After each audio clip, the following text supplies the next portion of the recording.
درود پڑھیے مل کے ایک دفعہ بلند آواز.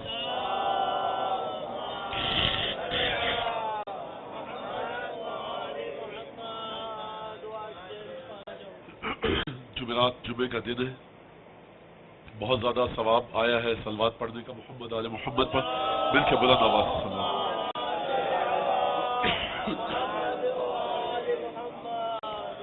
اعوذ باللہ من الشیطان الرجیم.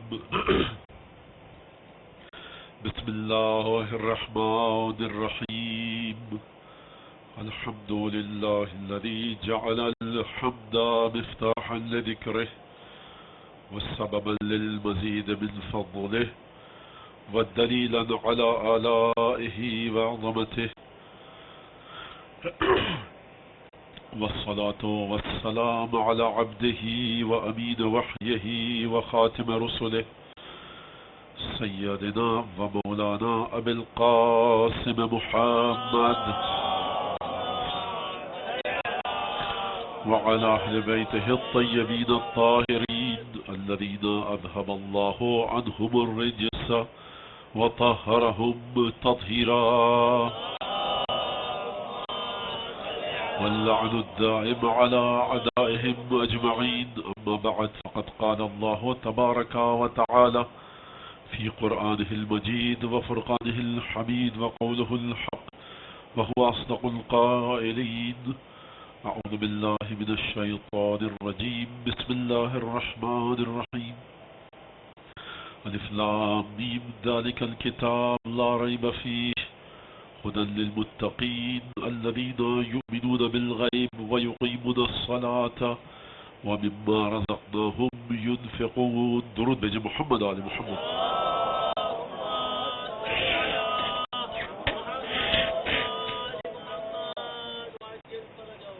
عزیزان گرامی، ایام عزا پہلا اشرا اپنے اختتام کو پہنچا. کس حد تک گفتگو کس موضوع پر کہاں تک پہنچی یہ خدا جانتا ہے. کیا مفید باتیں آپ حضرات کو پتہ لگی، کس حد تک محبت اہل بیت میں اضافہ ہوا، یہ آپ جانتے ہیں یا آپ کا پروردگار جانتا ہے اور ہمارے زمانے کے امام جانتے ہیں.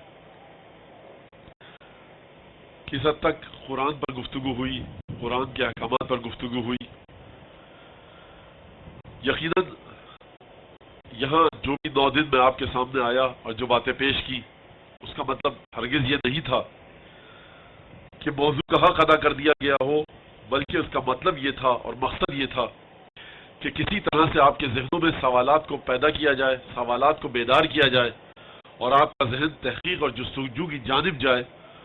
اور وہ ایک کلی باتیں، عمومی باتیں جو جنرلی بات کہی جا سکتی ہے وہ میں نے آپ کے سامنے پیش کی.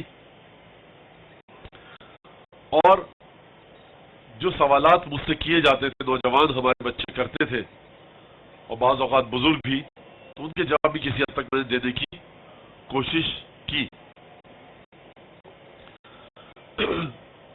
پروردگار عالم نے قرآن جو نازل کیا ہے وہ اس انداز سے نازل کیا. اگر آپ قرآن کو شروع سے لے کر آخر تک اس کا مطالعہ کریں بغور، تو لگتا ایسا ہے کہ پروردگار کے پاس وقت بالکل نہیں ہے اور پروردگار صرف اور صرف کام کی بات کرنا چاہتا ہے. کہیں پر آپ کو قرآن میں کوئی ایسی بات نہیں ملے گی جو پروردگار آپ یہ کہیں کہ قرآن ذرا یہاں موضوع سے ہٹ گیا، قرآن نے یہاں پر ذرا شوخی کی، مذاق کیا، مزاح کیا اور طنز کرتا ہوا قرآن آگے بڑھ گیا. نہیں، قرآن نے جو بات کری ہے وہ حقیقت ہے. گویا قرآن دیکھ رہا تھا کہ اگر یہ پیغمبر جو محمد مصطفیٰ ہے، اس کے علاوہ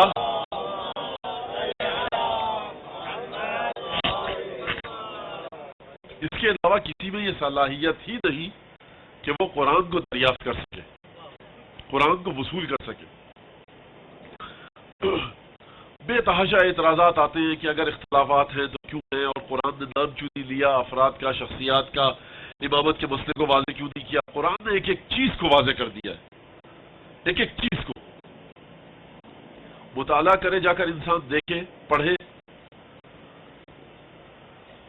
قرآن کے بارے میں جب ایک بات آتی ہے تو ایک بات کہہ کر اور پھر آگے بڑھ جاؤں کہ دیکھیے بہت زیادہ یہ بات کری جا رہی ہے کہ آپ قرآن پڑھیے تو قرآن کو سمجھیے تاکہ آپ کی سمجھ میں آئے کہ جو کتاب آسمان سے نازل ہوئی ہے وہ کہنا کیا چاہتی ہے۔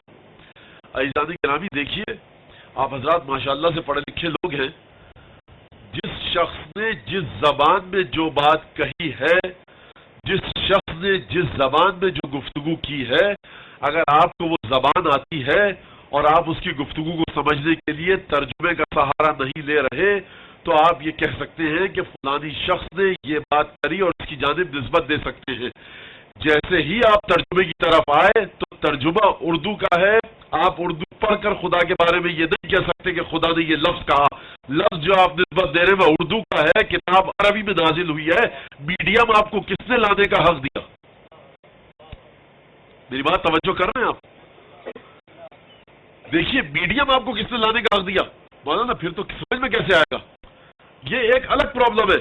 لیکن مجھے یہ بتائیے بات کہ جو کورٹ میں، لا میں وکلاء حضرات کو، لائر حضرات کو کہ جو لیجسلیشن کرتے ہیں ان کے مطابق ذرا سوچئے کہ کہنے والے نے بات کہی ہے انگریزی میں، فرانسیسی زبان میں، پرتگالی زبان میں، اسپینش زبان میں، آپ نے ترجمہ کیا، اب آپ اس کی طرف نسبت دے سکتے ہیں؟ مولانا ترجمہ اگر اچھا ہو تو نسبت دے سکتے ہیں۔ بہت اچھی بات کری آپ نے، ترجمہ اگر اچھا ہو تو نسبت دے سکتے ہیں۔ عزیزان گرامی ترجمہ جتنا بھی اچھا ہو، کبھی کبھی جب ایک زبان سے دوسری زبان میں الفاظ منتقل ہوتے ہیں تو جو چیز پہلی زبان میں ہوتی ہے وہ ترجمہ ہونے والی زبان میں اس کا کوئی ذکر ہی نہیں ہوتا، نام و نشان نہیں ہوتا، اب کیسے ترجمہ کریں گے؟ ما من الہ الا اللہ، اس کا ترجمہ کیا ہے؟ اللہ کے علاوہ کوئی معبود نہیں ہے۔ یہ جو ما من الہ کے اندر جو لطافت ہے، جو ظرافت ہے، اس کو آپ کیسے منتقل کریں گے؟ کس طرح سے آپ یہ کہیں گے کہ انما یرید اللہ لیذھب عنکم الرجس اہل البیت ویطہرکم تطہیرا؟ یہ جو تطہیرا آپس بعد میں لایا گیا،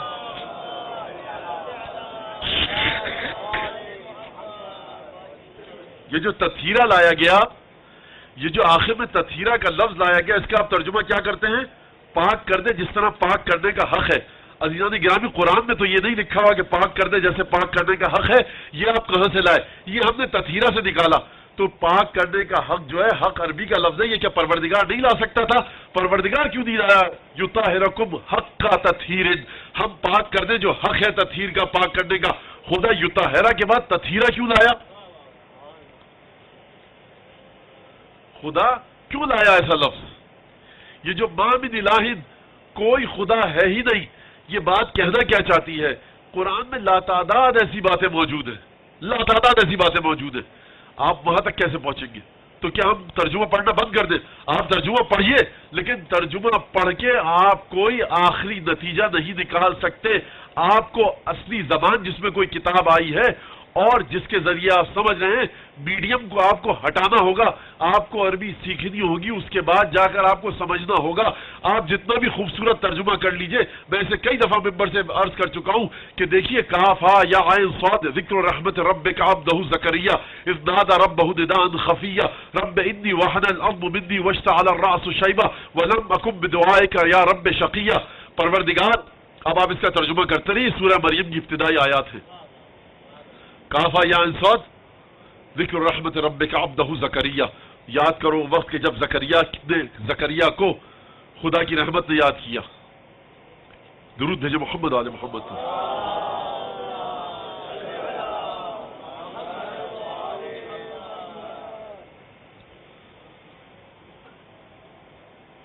پروردگار عالم انشاءاللہ کہ جناب سیدہ کی اولاد کو ترقی عطا فرمائے، کثرت عطا فرمائے، کامیاب عطا فرمائے۔ جناب سیدہ کی اولاد کے لیے کہ جو جناب سیدہ کے مقصد کو آگے بڑھا رہی ہے، ان کی سلامتی کے لیے ایک دفعہ بلند آواز سے صلوات بھیج دیجیے۔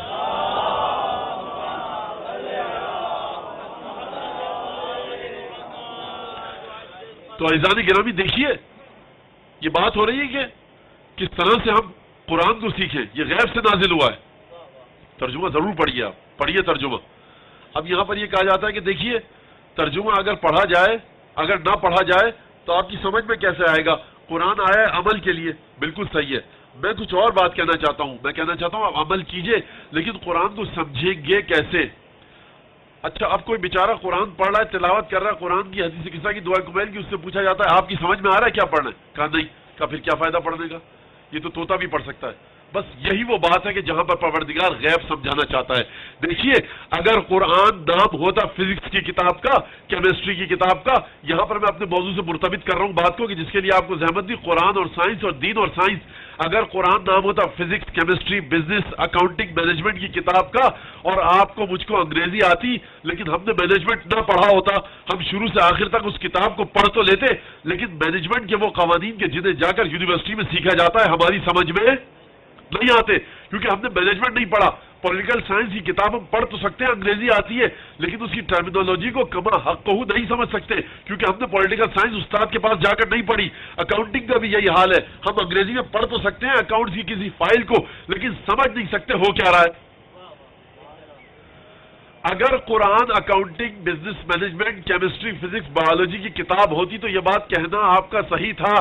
مسئلہ قرآن کے ساتھ یہ ہے کہ جو اس کو دوسری کتابوں سے جدا کر دیتا ہے کہ یہ کتاب غیب سے آئی ہے۔ پروردگار کہہ رہا ہے کہ ہمیں پسند ہے یہ بات کہ تم انہی الفاظ کو دوہراؤ، سمجھ میں نہیں آتا کوئی بات نہیں، یہ فزکس کیمسٹری کی کتاب نہیں ہے جس کے لیے سمجھنا ضروری ہو۔ تم اس کتاب کے الفاظ کو دوہراؤ، فَاقْرَؤْا مَا تَيَسَّرَ مِنَ الْقُرْآنِ، جتنا قرآن پڑھ سکتے ہو پڑھو، ہمیں پسند ہے یہی الفاظ دوہراؤ۔ درود بھیجیے محمد آل محمد۔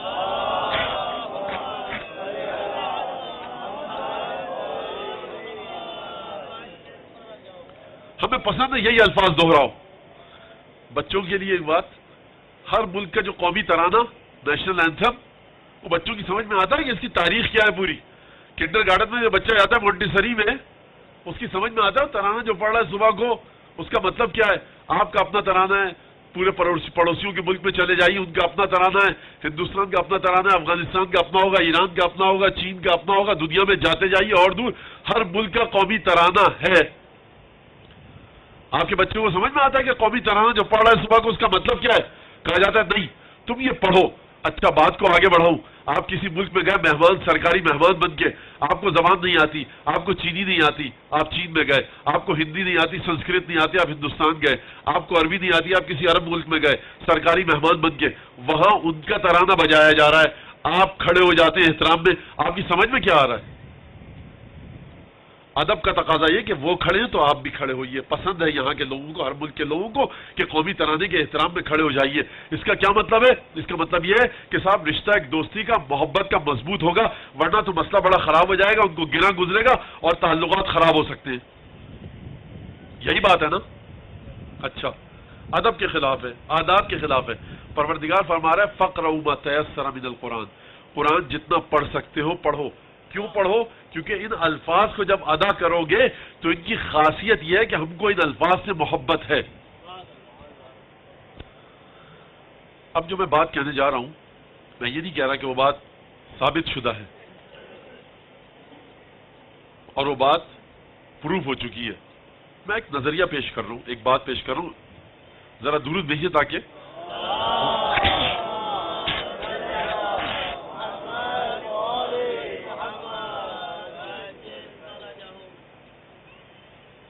مسئلہ بتا دوں آپ کو، یہ ہوتا ہے میرے ساتھ کہ جب ٹیمپریچر بڑھتا ہے کم ہوتا ہے، فلیکچویشن آف ٹیمپریچر، تو مجھے ہے الرجی، اور اس کے بعد پھر یہ مسئلہ آتا ہے جو گستاخی میں آپ کے سامنے کر رہا ہوں اور بے ادبی، لیکن کوئی اور رستہ نہیں ہے، آپ کہیے تو اتر جاؤں گا، ورنہ اسی طرح سے آپ کو مجھے برداشت کرنا پڑے گا۔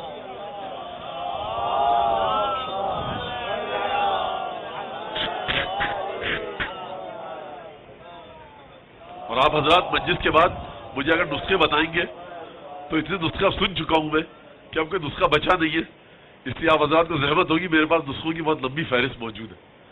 تو دیکھیے ہم جو یہ کہہ رہے ہیں آپ کی خدمت میں، علماء، تمام علماء کہتے ہیں آیت الکرسی پڑھیے صاحب، اس کا یہ ثواب ہے۔ اچھا آیت الکرسی قرآن زیادہ پڑھیے، آپ کا دماغ تیز ہوگا، آپ کی یادداشت تیز ہوگی، میموری بڑھے گی، الزائمر نہیں ہوگا۔ اس کا کیا ثبوت ہے؟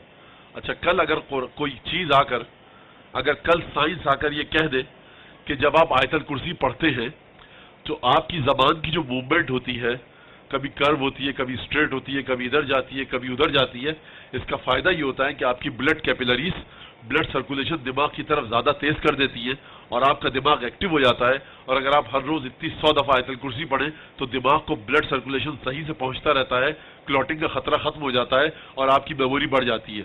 اگر کل سائنس آ کر یہ ثابت کر دے تو پھر آپ کیا کریں گے؟ تو میرے دوست کہہ رہے پڑھیں گے. بھائی اس وقت پڑھیں گے, ابھی خدا کہہ رہا ہے پڑھیے, علماء نے کہا پڑھیے تو پڑھیے. دیکھیے کل تک ہمیں کہا جاتا تھا کہ صاحب, بہت سیدھی سی مثال ہے, کہ آٹے کو چھان کر روٹی پکائیے, اس کی بھوسی الگ کر دیجئے کیونکہ آٹے کا رنگ, روٹی کا رنگ خوشنما نہیں رہتا.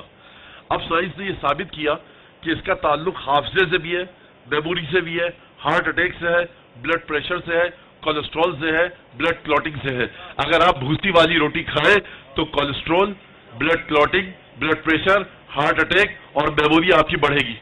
مجھے بتایا کسی نے, تو بہرحال میں نے جا کر, جو آج کل تو ہر جگہ پہ کوئی بھی کتاب آپ ڈاؤن لوڈ کر لیجئے, الحمدللہ گھر میں بیٹھے بیٹھے وہی بٹن دبایا, وہ چیز آ گئی سامنے, پڑھا میں نے.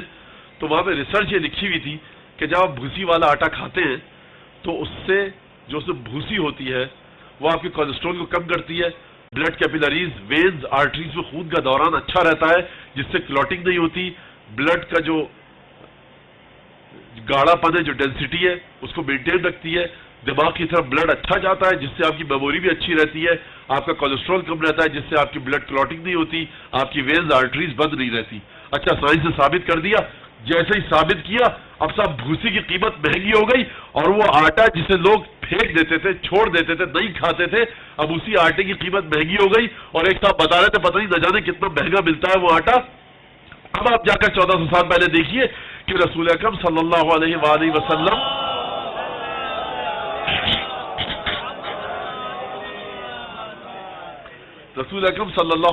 وسلم جو روٹی کھاتے تھے وہ چھنے ہوئے آٹے کی نہیں کھاتے تھے. تو دیکھیے ہم کس انسان کی بات کر رہے ہیں, اس انسان کی. ابھی مجھ سے کسی نوجوان نے سوال کیا, میں نے اس کو یہی جواب دیا تھا کہ مولانا آج یہ ایکسیپٹ نہیں کی جاتی بات, یا کل وہ ایکسیپٹ نہیں کی جاتی تھی, یہ ہوتا تھا وہ ہوتا تھا. تو عزیزان گرامی, ہم کس انسان کی بات کر رہے ہیں؟ وہ انسان جس نے کل پہیہ ایجاد کیا, پرسوں پرنٹنگ پریس گوٹنبرگ کا ایجاد ہوا, اس کے بعد کمپیوٹر آیا, ٹائپ رائٹر آیا, کمپیوٹر آیا, انٹرنیٹ آیا, موبائل فون آیا, فیکس آیا.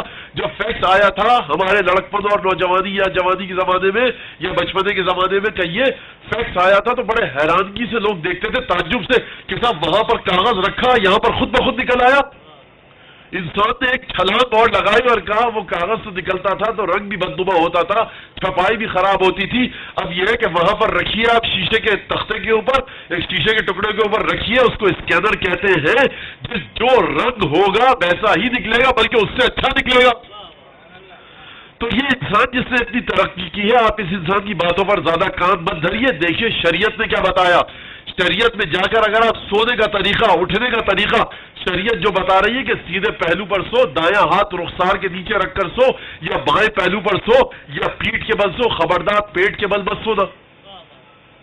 آج سائنس آ کر بتا دیتی ہے, ہم کہتے ہیں واہ صاحب کیا دین ہے ہمارا. جو کی روٹی کھانے کا یہ فائدہ ہے, سرکہ کھانے کا یہ فائدہ ہے, روغن زیتون کھانے کا یہ فائدہ ہے. صاحب روغن زیتون کی قیمت دنیا میں بڑھتی جا رہی ہے, ریسرچ آگے بڑھ رہی ہے. حدیث ہے رسول خدا کی کہ پھل کے ساتھ, درود بھیجے محمد علیہ,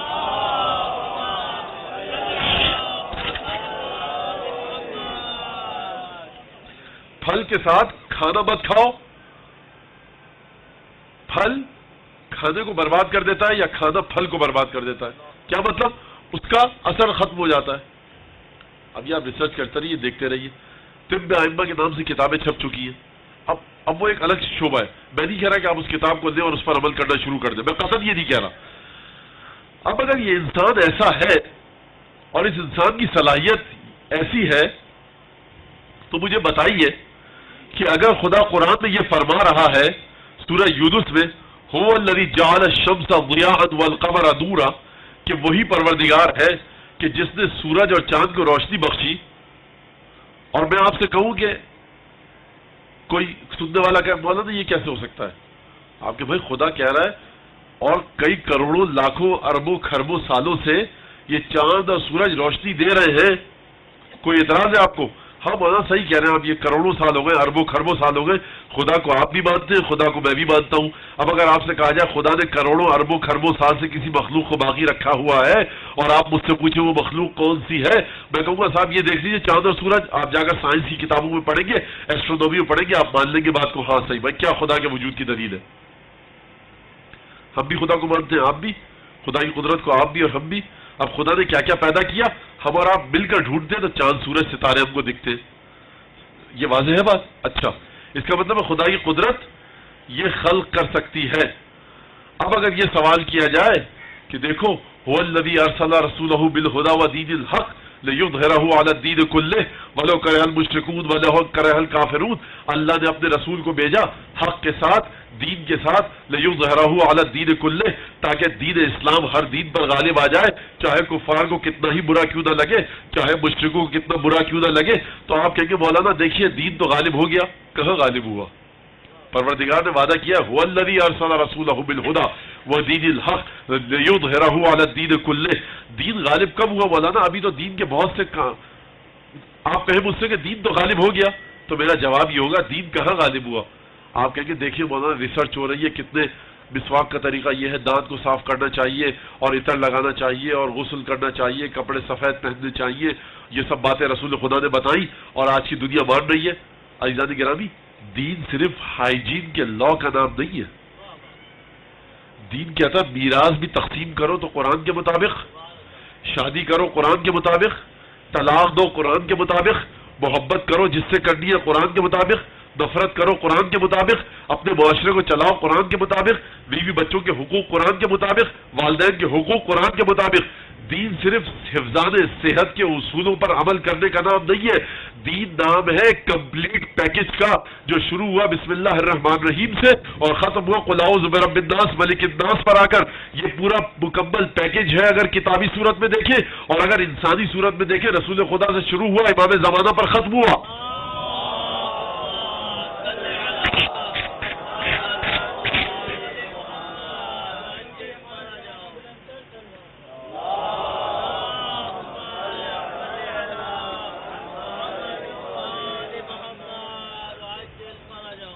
دین نام ہے کمپلیٹ پیکج کا، آپ اس پر عمل کیجئے۔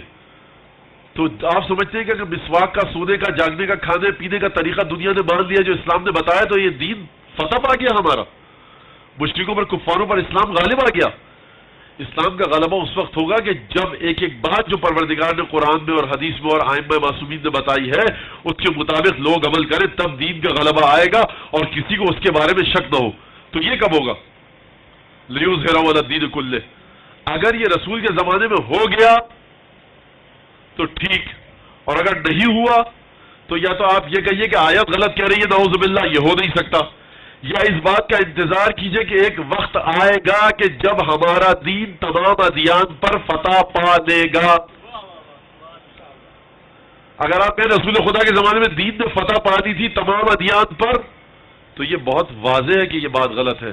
جو یہ بات کہہ رہا ہے وہ جھوٹ بول رہا ہے یا غلطی کر رہا ہے، کیونکہ اس وقت صرف جزیرہ نماء عرب میں اسلام پھیلا تھا، عراق تک اسلام پہنچ نہیں سکا تھا کہ جو حجاز کے ساتھ متصل تھی جس کی سرحد، ایران تک نہیں پہنچا تھا، یمن تک پہنچا تھا، حجاز تک پہنچا تھا، شام، اردن، مصر کا جو علاقہ ہے اسلام وہاں پر بھی نہیں پہنچا تھا، تو کیسے غلبہ پا دیا؟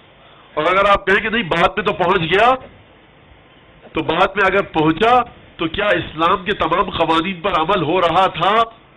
ارے صاحب، مسجد میں جمعے کی نماز کے بعد رسول خدا کے خلیفہ، رسول خدا کے بھائی اور صحابی جلیل القدر صحابی علی بن ابی طالب پر لعنت کی جاتی تھی۔ یہ تھا اسلام، یہ ہے اسلام۔ رسول خدا کے صحابیوں کو 40 ہجری سے 60 ہجری کے درمیان 20 سال میں جا کر دیکھیے رسول خدا کے کون کون سے عظیم صحابی مسلمانوں کی تلوار سے قتل ہوئے، بادشاہ کے حکم سے قتل ہوئے۔ یہ ہے اسلام، یہ اسلام کو غلبہ مل رہا ہے۔ جمعے کی نماز بدھ کو پڑھائی جا رہی ہے اور کبھی کبھی کنیز کو بھیجا جا رہا ہے کہ تم جا کر فجر کی نماز پڑھا دو، کیونکہ وادی کوفہ شراب کے نشے میں دھت اپنے کمرے میں پڑا تھا۔ یہ ہے اسلام۔ تاریخ میں لکھا جاتا ہے کہ صاحب بنی عباس بن امیہ کے بادشاہوں کے فرض کیجئے دربار سے شراب کا جام چوری ہو گیا. خلیفہ نے پوچھا، خلیفہ بھی کہہ رہے ہو شراب کا جام چوری ہونے کا واقعہ بھی دربار سے لکھ رہے ہو؟ بھائی خلافت کو مانوں میں بنو عباس بن امیہ کی، یا شراب کے جام کے چوری ہونے کو مانوں؟ تو یہ اسلام تھا. رسول کے نواسے کا سر رکھا ہے سامنے، اور خبیث ملعون شخص ملعون خاندان سے تعلق رکھنے والا شراب پی رہا ہے. یہ ہے اسلام. تو کب اسلام کو فتح ملی؟ اسلام کو کب فتح ملی؟ یقیناً اسلام کو فتح نہیں ملی. ایک وقت آئے گا ایسا کہ جب اسلام کو فتح نصیب ہوگی.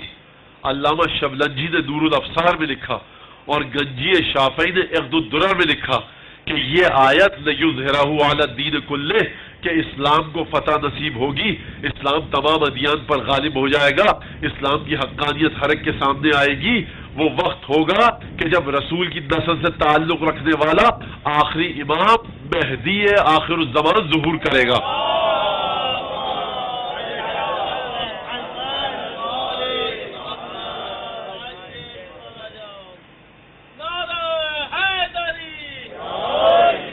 امام زمانہ ظہور کریں گے جب اسلام کو فتح نصیب ہوگی. اچھا تو امام زمانہ بھائی دیکھیے، امام 250 ہجری کے اندر رسول خدا کی سال ہجرت، رسول خدا کی رحلت کے 240 سال بعد پیدا ہوئے. کیا ان کا انتقال ہو گیا امام کا؟ نہیں، ابھی تک زندہ ہے. بولو تو یہ کیا بات کی؟ یہ بات آج کل کی سائنس کے حساب سے صحیح نہیں ہے. دیکھیے آج کل بہت لوگ پڑھے لکھے ہو گئے ہیں، اور یہ باتیں مت کیجئے 1400 سال سے ایک آدمی زندہ ہے. کیا بیوقوفی کی باتیں کر رہے ہیں آپ؟ یہ اعتراض کیا ہے آپ کو؟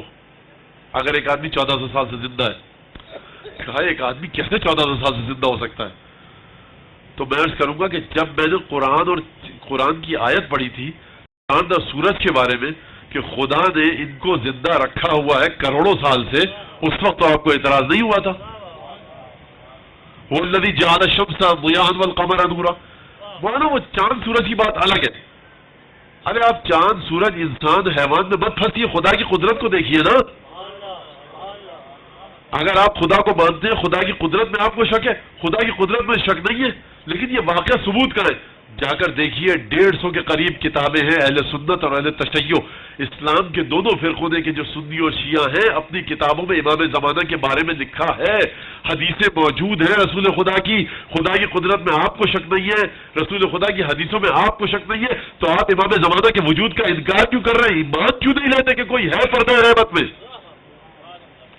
اور ہمارے ایک بزرگ نے بڑی اچھی مثال دی کہ جب آدم کے ساتھ ساتھ آدم سے 4000 برس پہلے پروردگار نے شیطان کو خلق کیا، شیطان نے سجدہ کرنے سے انکار کر دیا، شیطان نے خدا سے یہ مہلت مانگ لی، رب انذرنی الی یوم یبعثون، پروردگار مجھے مہلت دے قیامت تک کے لیے جب تو اپنے بندوں کو قبروں سے اٹھائے گا، انک من المنذرین، پروردگار نے کہا تجھے مہلت دی گئی.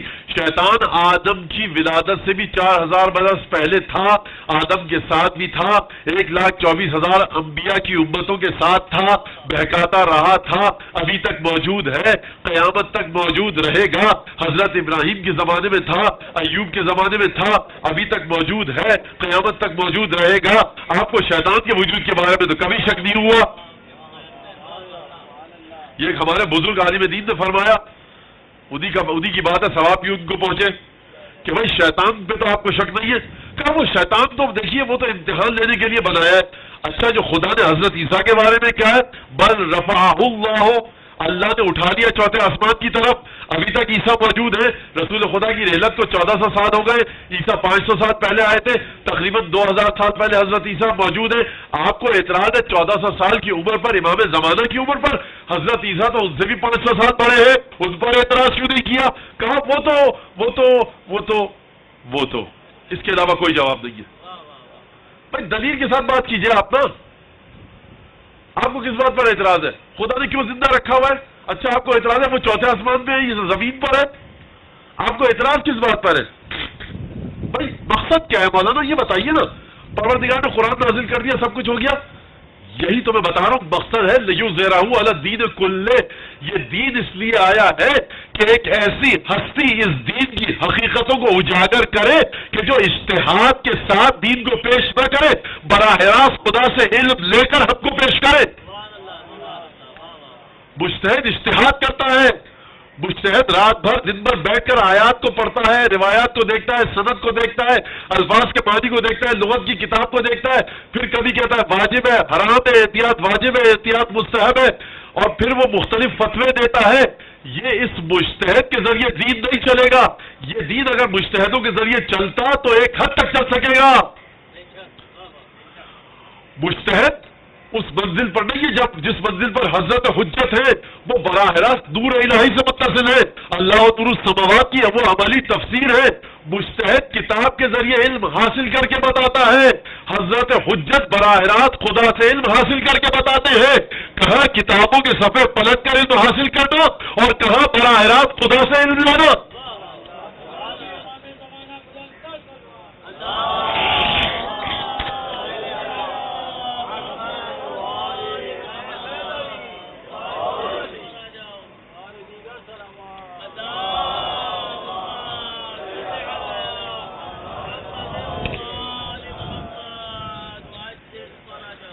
بھائی وہ تو حضرت عیسیٰ تو کسی مقصد کے لیے، اچھا حضرت ادریس کو کیوں رکھا ہوا ہے؟ ابھی تک زندہ ہے۔ حضرت خضر کو کیوں رکھا ہوا ہے؟ حضرت الیاس کو کیوں زندہ رکھا ہوا ہے بعض روایتوں کے مطابق؟ بھائی یہ چار پیغمبر ہیں نا، کیوں زندہ رکھا ہوا ہے خدا نے؟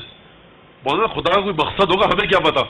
تو بھائی یہ ہمیشہ فاطمہ زہرا کی اولاد سب سے مظلوم تمہیں کیوں نظر آتی ہے؟ جب بھی فاطمہ زہرا کی اولاد کے ساتھ کوئی فضیلت آتی ہے آپ پریشان ہو جاتے ہیں۔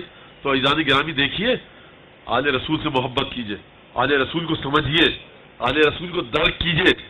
یہ بات، یہ جو میں کہہ رہا ہوں، یہ فرقوں میں تقسیم مت کیجئے۔ اہل سنت حضرات اور اہل تشیع حضرات دونوں نے امام زمانہ کے وجود پر کتابیں لکھی ہیں، موجود ہیں کتابیں۔ ہم اپنی لائقی کی وجہ سے کبھی شیعہ حضرات یہاں موجود ہیں، سارے اکثریت، ہو سکتا ہے اس میں ہمارا کوئی اہل سنت چاہنے والا بھی ہو، میرا کوئی بہت محترم، لیکن شیعہ حضرات کبھی اپنی فقہ سے ناواقف ہیں، سمجھتے ہیں اہل سنت کی ثواب ہے۔ نہیں، جا کے فقہ پڑھیے، بہت سی باتیں جو ان کے یہاں ثواب ہے ہمارے یہاں بھی ثواب ہے، اور اکثر باتیں ایسی ہیں جو ان کے یہاں ثواب ہے ہمارے یہاں بھی ہے۔ ہم اپنے فقہ سے ناواقف ہیں، سمجھتے ہیں ان کی فقہ میں ہے۔ بہت سے لوگ اہل سنت کی اپنی فقہ سے ناواقف ہیں، وہ سمجھتے ہیں صرف شیعوں میں ہے۔ مسواک کرنا بہت سے لوگ پوچھتے ہیں، نا ہمارے یہاں بھی ثواب ہے اس لکڑی سے جو رسول خدا کرتے تھے۔ ارے صاحب سنت ہے، وہ لکڑی ثواب ہے، کیوب ارق جو سعودی عرب میں مکے میں ملتی ہے تو اس سے ثواب ہے۔ یہ لباس پہننا، فلاں عطر لگانا، جو چیز حدیث میں آئی ہے رسول خدا انجام دیتے تھے، آپ اس کو انجام دیجئے، ثواب ہے، چاہے وہ اہل سنت کیا ہوں چاہے وہ آپ کیا ہوں، حدیث رسول کی ہو بس کافی ہے۔ تو بہت سی باتیں ہم اپنے مذہب سے ناواقفیت کی بنا پر، احادیث سے ناواقفیت کی بنا پر سمجھتے ہیں کہ یہ ہماری مخالف فقہ کا خاصہ ہے، ہمارا اس سے کوئی تعلق نہیں۔ امام زمانہ کا وجود دونوں مکاتب کے اندر موجود ہے، امام زمانہ کے وجود کے اوپر دونوں مکاتب میں یہ بات کہی گئی ہے۔ اب وجہ کیا ہے؟ خدا نے باقی رکھا۔ اچھا لیکن پھر بھی مولانا دیکھیے، آپ مسئلہ یہ ہے امام زمانہ کے وجود کا کہ وہ ہمارے آپ کی طرح رہتے ہیں، کیسے ہو سکتا ہے کہ کوئی شخص زندگی دنیا میں گزارے اور اس پر بیماری نہ ہو؟ تو دیکھیے یہ تقریباً آج سے کوئی 100 سال پہلے یا 95-90 سال پہلے امریکہ میں یہ ریسرچ ہوئی تھی اور ان کو نوبیل پرائز بھی ملا تھا، جس پروفیسر نے امریکن نے تحقیق کی تھی، اس نے یہ ثابت کیا تھا، اس بات کو بہت غور سے سنیے گا، بات ختم کر کے آگے بڑھ جاؤں گا، کہ موت کسی عمل کا نام نہیں ہے، موت کوئی ایکشن نہیں ہے، موت ری ایکشن ہے۔ ایکشن کو روک لیجئے، ری ایکشن بھی نہیں ہوگا۔ توجہ کیا، آپ جب گیند کو دیوار پر مارتے ہیں، گیند ٹکرا کر آپ کے پاس آتی ہے، آتی ہے نہیں آتی؟ آتی ہے۔ ٹینس کی گیند ہو، آپ مارے، ٹکرا کر آپ کے پاس آئے گی۔ اگر آپ ٹینس کی گیند کو اپنے ہاتھ میں رکھیں اور دیوار پر مارے ہی نہ، تو کیا وہ ٹکرا کر آپ کے پاس آئے گی؟ بہت نہیں آئے گی، ہاتھ میں رکھی ہوئی ہے۔ تو موت ایکشن کا نام نہیں ہے، موت ری ایکشن کا نام ہے۔ اگر آپ گیند کو دیوار پر نہیں ماریں گے تو گیند آپ کے پاس ٹکرا کر آئے گی نہیں۔ تو یہی کام موت کے ساتھ کیجئے، اس ایکشن کو روک لیجئے، موت خود بخود رک جائے گی. اور انہیں لیبارٹری میں واقعہ یہ پورے ٹیسٹ کیے اور کافی لمبی ریسرچ تھی ان کو اس پر، جہاں تک مجھے یاد ہے کہ اس پر انہیں نوبل پرائز بھی ملا تھا. تو اس کا مطلب یہ ہے کہ وہ خدا کہ جس نے چاند اور سورج کو باقی رکھا ہوا ہے، اس ایکشن کو روکا ہوا ہے خدا نے کہ جس کے ذریعے چاند اور سورج کی موت ہو جائے. تو کیا اس خدا کی قدرت میں کوئی کمی ہے کہ وہ ایک ایسے انسان کو باقی رکھے اور اس کی ذات تک ایسے ایکشنز کو نہ پہنچنے دے کہ جس کے ذریعے موت کا ریئیکشن رک جائے اور وہ 1400 سال تک زندہ ہے؟ درود بھیجے محمد علیہ محمد.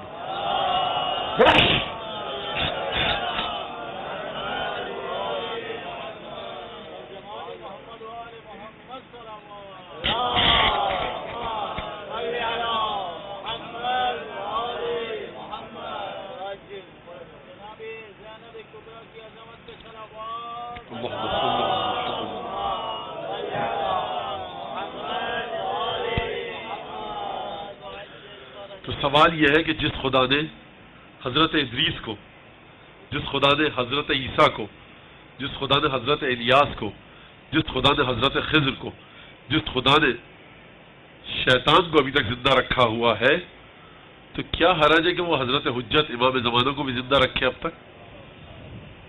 کیا حرج ہے؟ کیوں زندہ رکھے؟ کیونکہ یہ دین خود کہہ رہا ہے ارسلہ رسولہ بالہدی ودین الحق، اس نے رسول کو بھیجا ہے دین دے کر. یہ دین معصوم کے ذریعے آگے بڑھ سکتا ہے، غیر معصوم اس دین کو نہیں چلا سکتا. اگر غیر معصوم اس دین کو چلائے گا تو پروردگار کو یہ کہنے کی ضرورت نہیں پڑتی لتخرج الناس من الظلمات الی النور. حبیب اس قرآن کے ذریعے تم لوگوں کو گمراہی سے نکالو گے. حبیب کی ضرورت ہے، معصوم کی ضرورت ہے اس دین کو آگے بڑھانے کے لیے، اس دین کو چلانے کے لیے، اس دین کے سلسلے کو آگے بڑھانے کے لیے. معصوم کی عصمت کے بغیر یہ دین آگے نہیں چل سکتا. کیوں؟ کیونکہ معصوم دین کے حقائق کو براہ راست خدا سے لے سکتا ہے. مجتہد مرجع تقلید دین کے حقائق کو خدا سے نہیں لے سکتا، وہ کتاب سے لے گا.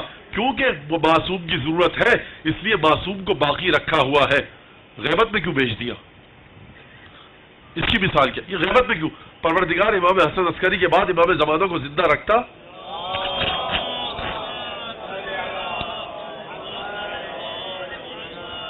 اور اس کے بعد حکومت کو قائم کروا دینا، جنگ ہوتی اور حکومت قائم ہو جاتی.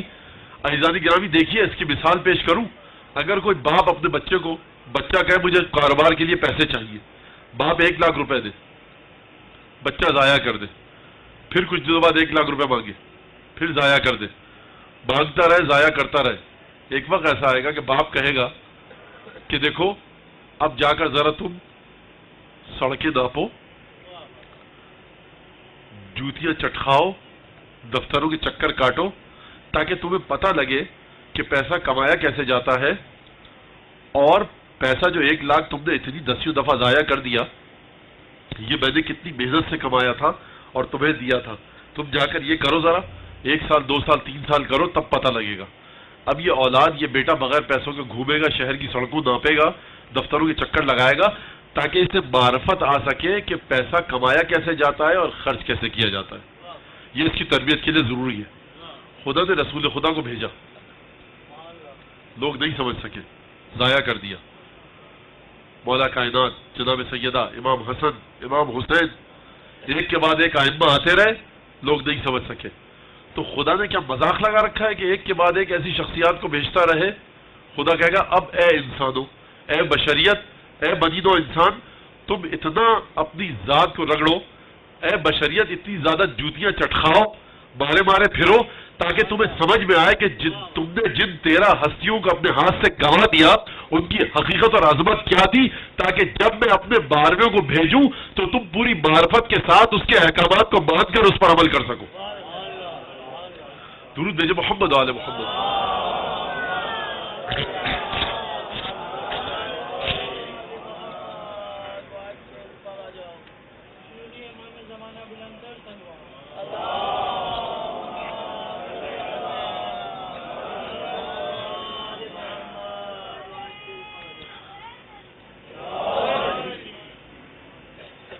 اور پھر یہ سید الشہداء کے واقعے کا ربط امام زمانہ کے ساتھ ہوتا رہا، مسئلہ ہوتا رہا. امام حسین کو بلایا، واقعات آپ کے سامنے ہیں، اور اس کے بعد مولا کو شہید کر دیا. اب بتائیے پروردگار نے اپنی حجت پوری کر دی نا، کہ دیکھو حسین کو تم پہچانتے تھے، جانتے تھے، راکب دوش رسول ہے، سیدہ کا لال ہے، رسول خدا نے اپنی زبان چسائی تھی، مدینے میں رسول خدا ممبر پہ اپنی گود میں لے کر بیٹھتے تھے، امام حسن کا بھائی تھا، تم نے کس بے دردی سے شہید کیا؟ جس کو، بہت توجہ سے اس استدلال کو سنیے گا، جس کو تم نے اپنی آنکھوں سے دیکھا تھا رسول کے کاندھے پر بیٹھے ہوئے، جس کو تم نے سیدہ کی آغوش میں اپنی آنکھوں سے دیکھا تھا، جس کو تم نے دیکھا تھا کہ رسول خدا ممبر پر لے کر اسے بیٹھتے تھے، جس کے بارے میں تم نے خود سنا تھا کہ رسول اس کے لیے اونٹ بن گئے تھے، لوگ تم میں ایسے موجود تھے کہ جنہوں نے مدینے کی گلیوں میں دیکھا تھا کہ رسول چاروں ہاتھ پیروں پر چل رہے، حسین کو کندھے پر بٹھا کر، جس کو تم نے خود اپنی آنکھوں سے دیکھا تھا، اس کو تم نے اپنے ہاتھوں سے شہید کر دیا. اب میں کیسے سیدہ سجاد سے کہوں کہ تم یہ کام کرو؟ ارے جس کے بارے میں تم نے اپنی آنکھوں سے دیکھا تھا اس کے ساتھ یہ حشر کیا، تو جس کے بارے میں تم نے سنا ہے اس کا کیا حشر کرو گے؟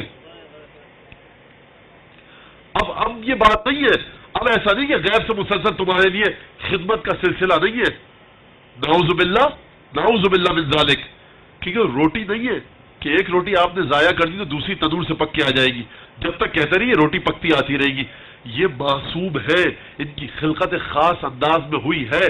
خلقکم اللہ انوارا، زیارت جامعہ کے جملے، خلقکم اللہ انوارا فجعلکم بعرشہ محدقین حتی من علینا بکم فجعلکم فی بیوت اذن اللہ ان ترفع ویذکر فیہا اسمہ. اے معصومین، اے ائمہ، اللہ نے آپ کو نور کی صورت میں آسمانوں میں خلق کیا. فمن علینا، اللہ نے پھر ہم پر احسان کیا. فجعلکم فی بیوت، آپ کو اللہ نے آسمان سے نور کی صورت میں زمین پر اتارا، اور اس کے بعد آپ کو ایسے گھروں میں پیدا کیا کہ جہاں پر خدا کا ذکر خدا کی اجازت سے ہوتا ہے. تو عزیزان گرامی، پروردگار اپنے نور کو اتنا سستا نہیں بیچے گا. کتنی دفعہ سستا بیچے، رسول خدا کو عطا کیا، جناب سیدہ معاشرے میں بھیجی، امیر المومنین بھیجے، امام حسن کو بھیجا، امام حسین کو بھیجا. اب کب تک خدا کیا کھیل اور تماشا ہے یا معصومین کی خلقت ہے؟ اب خدا یہ کام نہیں کرے گا.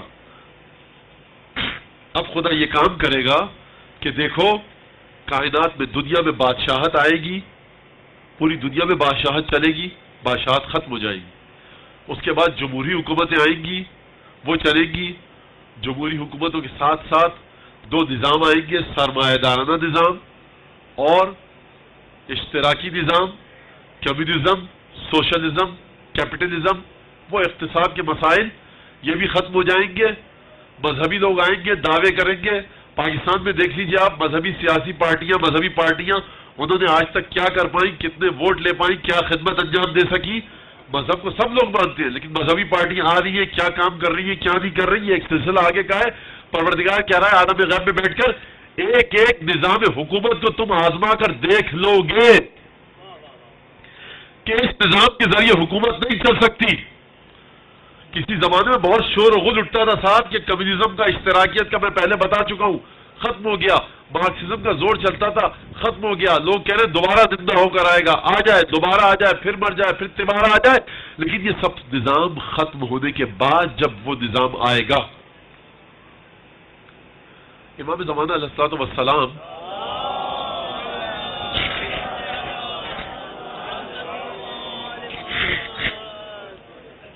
جب ظہور کریں گے، کسی روایت میں نے نہیں پڑھا، محدثین چاہے اہل سنت کے ہوں چاہے اہل تشیع کے، کسی روایت میں نے نہیں پڑھا کہ ان کے خلاف فوج جو ہے وہ کینیڈا سے آئے گی، امریکہ سے آئے گی، یورپ سے آئے گی. انہی مسلمان ملکوں سے فوج آئے گی. اس کی وجہ شاید، اب یہ شاید کو یاد رکھیے گا، شاید یہ ہو کہ وہ لوگ عقل و شعور کی اس منزل میں پہنچ جائیں گے کہ اگر امام زمانہ آ کر ان کے سامنے کوئی ضابطہ حیات رکھیں گے، وہ بغیر جنگ کے مان لیں گے. یہ مسلمان ہوں گے کہ نہ جنہوں نے رسول کی زندگی میں صحیح سے قرآن پر عمل کیا، نہ رسول کے جانے کے بعد قرآن پر عمل کیا. یہ قرآن فرما رہا ہے، یہ میں نہیں کہہ رہا. وما حرست، اے حبیب ولو وما اکثرہم ولو حرست بمؤمنین، حبیب تمہارا جتنا دل چاہے. یہ خدا، رسول خدا سے مخاطب ہے، یہ رسول خدا کے بعد کے زمانے کی بات نہیں ہو رہی. اے حبیب وما اکثرہم ولو حرست بمؤمنین، حبیب تم جتنا بھی تمہارے دل میں تمنا آ جائے، حرص اور لالچ آ جائے کہ یہ سب لوگ ایمان لے آئیں، ان میں سے اکثر ایمان نہیں لائیں گے. یہ حبیب کے زمانے کی بات ہے. یا ایھا الذین آمنوا آمنوا باللہ و رسولہ. عجیب بات ہے، پروردگار عالم نے رسول کے زمانے کے کتنے مسلمانوں کے منہ پر تماچا مارا اس آیت کے ذریعے.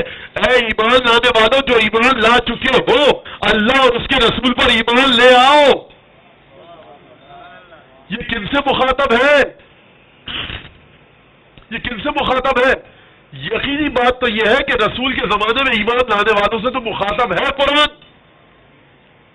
بھائی شاید کسی کو شک ہو کہ یہ ہمارے بارے میں ہے نہیں ہے. رسول کے زمانے میں جو آیتیں اتر رہی تھی، ایک چھوٹا سا قاعدہ آپ کو بتا دوں، رسول خدا کے زمانے میں جو آیتیں اتر رہی تھی، ہمارے اپنے بارے میں آپ شک کر لیجئے کہ مولانا شاید یہ آیت ہمیں مخاطب کر رہی ہے یا نہیں کر رہی. ہو سکتا ہے نا شک کی جگہ، ہو سکتی ہے شک کی جگہ ہمیں مخاطب کر رہی ہے یہ آیت یا نہیں کر رہی. لیکن رسول کے زمانے میں تو یقیناً یہ بات طے ہے کہ رسول کے زمانے میں جو مسلمان تھے ان سے تو یہ آیت مخاطب ہے نا. یہ آیت کہہ رہی یا ایھا الذین آمنوا آمنوا باللہ و رسولہ. اے ایمان لانے والو تم ایمان لا چکے ہو لیکن اللہ اور اس کے رسول پر ایمان لے آؤ. اس کا مطلب کیا ہے؟ اس کا مطلب یہ ہے وہ جو تم ایمان لائے تھے نا، وہ 2 کوڑی کی بھی اس کی قیمت نہیں ہے، اس کی اوقات نہیں ہے. کن سے مخاطب ہو رہا ہے؟ یا ایھا الذین آمنوا آمنوا باللہ و رسولہ. تو عزیزان گرامی، وہ مسلمان جو نہ رسول خدا کی زندگی میں صحیح سے ایمان لائے، اور جب رسول چلے جائیں دنیا سے تو پھر تو اور حالت بدتر ہو جانی چاہیے،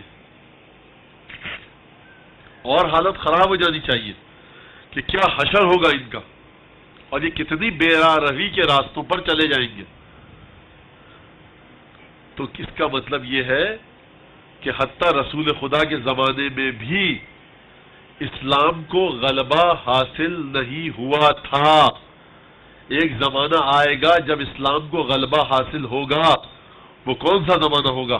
وہ وہی زمانہ ہوگا جو گنجی شافعی نے اپنی کتاب میں لکھا ہے، جو عقد الدرر میں، دور الابصار میں علماء اہل سنت نے لکھا ہے اپنی کتابوں میں، علماء اہل تشیع نے لکھا ہے اپنی کتابوں میں کہ جب امام زمانہ آئیں گے اور اس کے بعد آپ آ کر اپنے ظہور کا اعلان کریں گے اور پھر اسلام کی حکومت قائم ہوگی اور پھر اسلام کے قوانین کی بالادستی ہوگی، شریعت کا بول بالا ہوگا، اور یہ مسلمان اپنے دین سے اتنے دور جا چکے ہوں گے کہ جب امام زمانہ آ کر دین اسلام کو پیش کریں گے تو یہ لوگ کہیں گے یاتی بدین جدید، یہ مہدی کون سا دین لے کے آیا؟ یہ وہ دین نہیں ہے جو رسول خدا لے کر آیا تھا، یہ کوئی نیا دین ہے. یہ کون کہے گا؟ یہ وہ لوگ کہیں گے جو خود دین کی الف بے سے واقف نہیں ہے.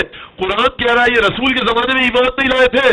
تو جو رسول کے زمانے میں ایمان نہیں لائے، آج کل ان کی کیا حالت ہے؟ اس وقت اور بدتر حالت ہوگی جب امام زمانہ آئیں گے تو ایسے لوگ کہ جن کو خود دین نہیں پتا وہ رسول کے بیٹے سے کہیں گے یہ کون سا دین ہے؟ اس سے کہیں گے جو غیب سے علم حاصل کر رہا ہے. آپ سے درخواست ہے کہ امام زمانہ کی ظہور کی تہجید کے لیے 3 مرتبہ بلند آواز سے صلوات پڑھیے.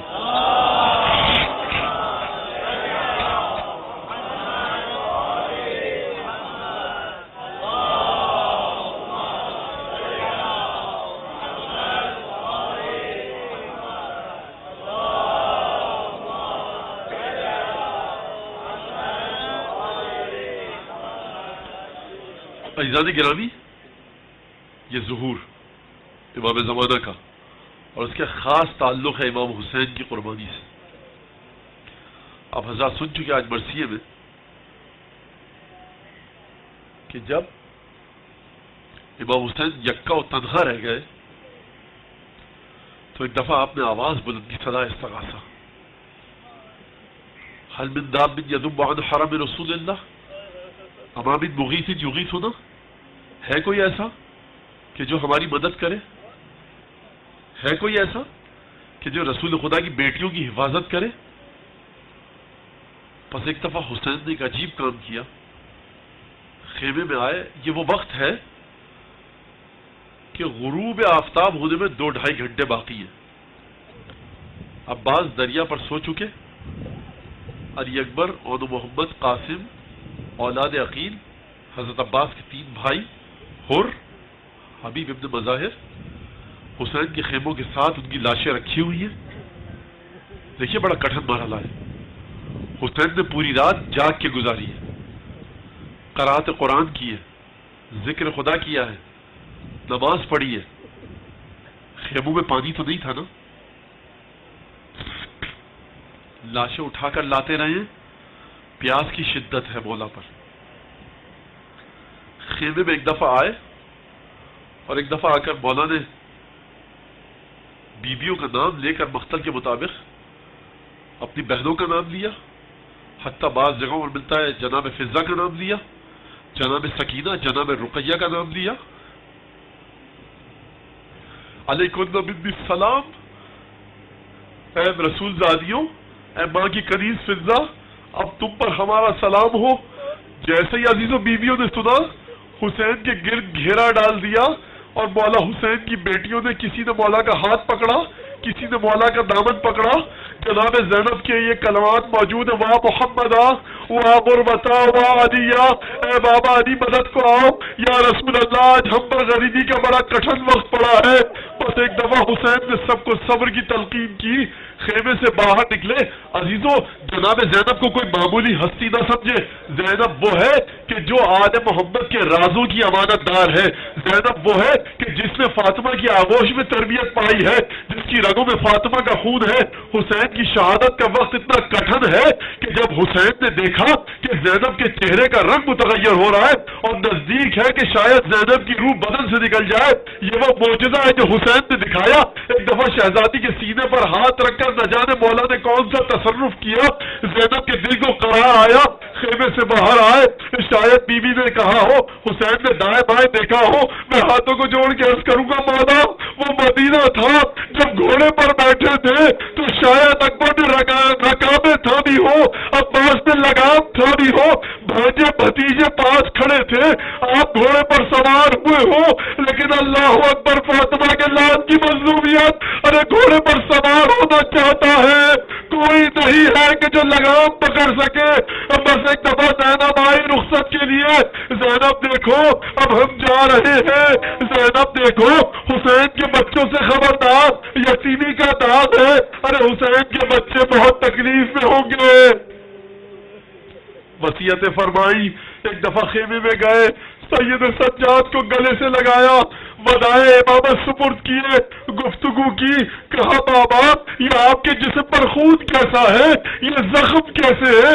کہا بیٹا سب شہید ہو گئے۔ بس سید سجاد نے یہ سنا، ایک دفعہ غیرت ہاشمی کو جلال آیا، ایک دفعہ سید سجاد ارے نیزے کا سہارا دے کر اٹھ کھڑے ہوئے، لیکن مشیت عزت نہ چاہتی تھی کہ سید سجاد شہید ہو۔ میرے مولا کو غش آیا، دوبارہ بستر پر گر پڑے۔ تاریخ کے مطابق حسین نے گلے لگایا، حسین دوبارہ خیمے سے باہر نکلے، ذوالجناح پر سوار ہوئے، ایڑ لگا کر آگے بڑھنا چاہتے ہیں، ایک دفعہ ذوالجناح نے آگے بڑھنے سے انکار کر دیا۔ حسین نے سبب دریافت کیا، ذوالجناح نے اپنے منہ کو اپنے سمو کی جانب اشارہ کیا، کہا یابن رسول اللہ ذرا سمو کی طرف دیکھیے۔ اب جو حسین نے سمو کی طرف دیکھا تو علامہ شوشتری لکھتے ہیں کہ دیکھا 3 سالہ بچی ذوالجناح کے سمو سے لپٹی ہوئی ہے۔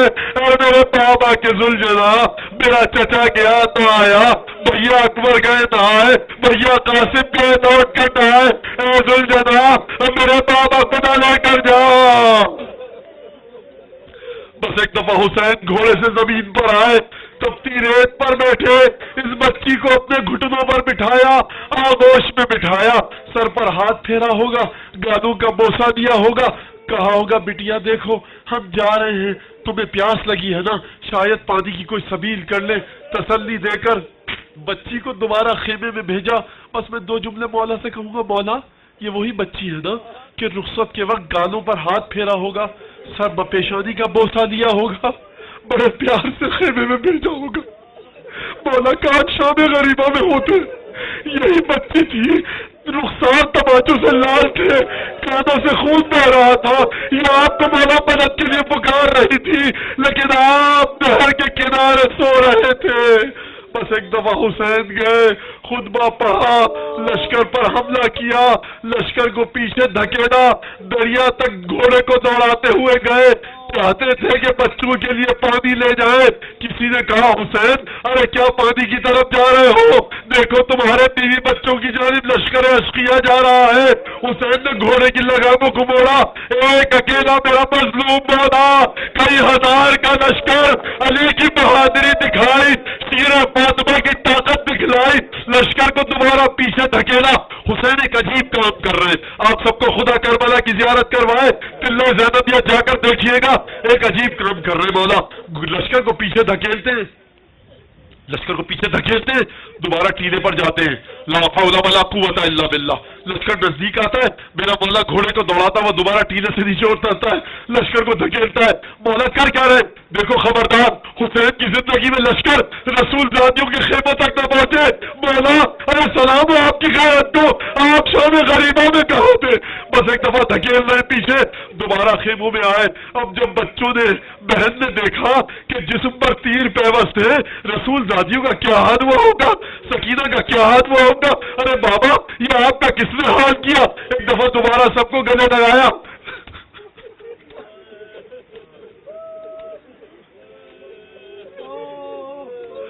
صبر کی تلقین کی, دوبارہ گھوڑے کو دوڑاتے ہوئے میدان کی جانب گئے, لشکر کو دھکیلا.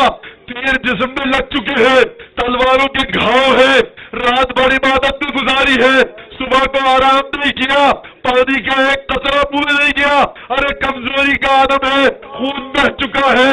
حسین پانی پیے تو کیسے پیے؟ بس ایک دفعہ تقاحت کا عالم جاری ہے.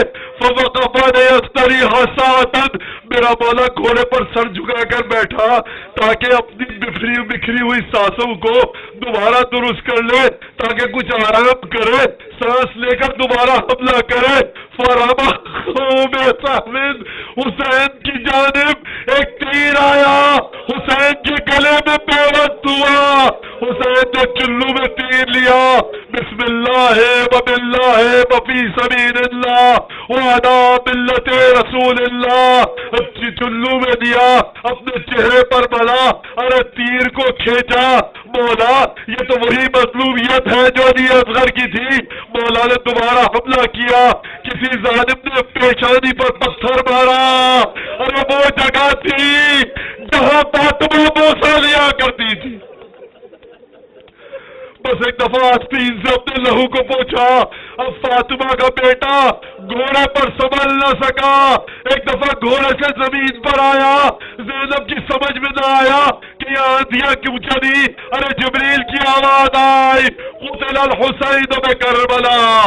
آپ کو یاد ہے نا, آپ کو یاد ہے جب بھی کوئی شہید گھوڑے سے زمین پر گرتا تھا کیا کہتا تھا؟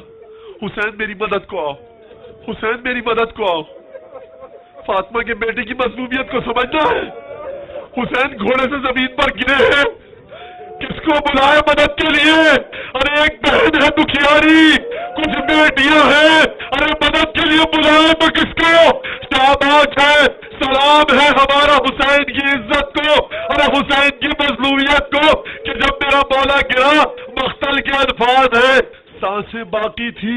فقسم نظرہ, ایک نگاہ میرا مولا لشکر پر ڈالتا تھا, ایک نگاہ خیام پر ڈالتا تھا.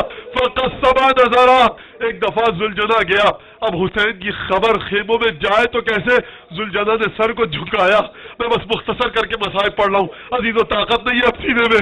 حسین کے ذوالجناح نے اپنے سر کو حسین کے خون سے رنگین کیا. یہ خبر خیموں میں جائے تو کیسے جائے؟ حسین کے ذوالجناح نے اپنی یال کو حسین کے خون سے رنگین کیا. دوڑتا ہوا دروازہ خیمہ تک گیا, اور اس کے بعد خیمے میں آیا. بیویوں نے دیکھا زین کٹی ہوئی ہے, تیر پیوست ہے, پیشانی خون سے رنگین ہے. بیویاں سمجھ گئی. بیویوں نے ذوالجناح کو گھیر کے ماتم کرنا شروع کر دیا. وہ محمدہ وہ عالیہ کی صدائیں بلند ہوئی. بس ایک جملہ مجھے کہنے دیجئے. سکینہ, یہ نندی سکینہ آگے بڑھی.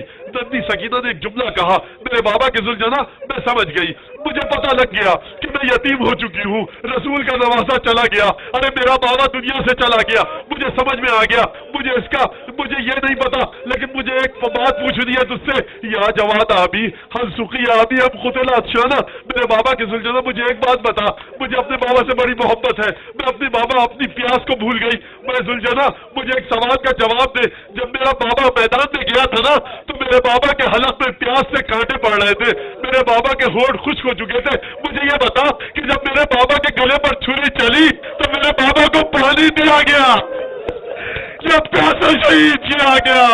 بس ایک دفعہ زینب خیمے سے نکلی، دیکھا مرائن شبرا جانتن علی صدرے حاقدن بلحیتے، ارے زینب نے اپنے ہاتھ سر پر رکھے، ارے کہا اے پسر سعد اتنظر و یقتل ابو عبداللہ، دیکھا زینب کی کوئی مدد نہیں کر رہا، بس ایک دفعہ مدینے کا رخ کیا، رسول خدا کو مدد کے لیے بلایا، السلام علیکہ یا رسول اللہ، ارے نانا ذرا اٹھ کر مدینے سے آؤ، یہ آپ کا حسین ہے جو اپنے خون میں غلطا ہے۔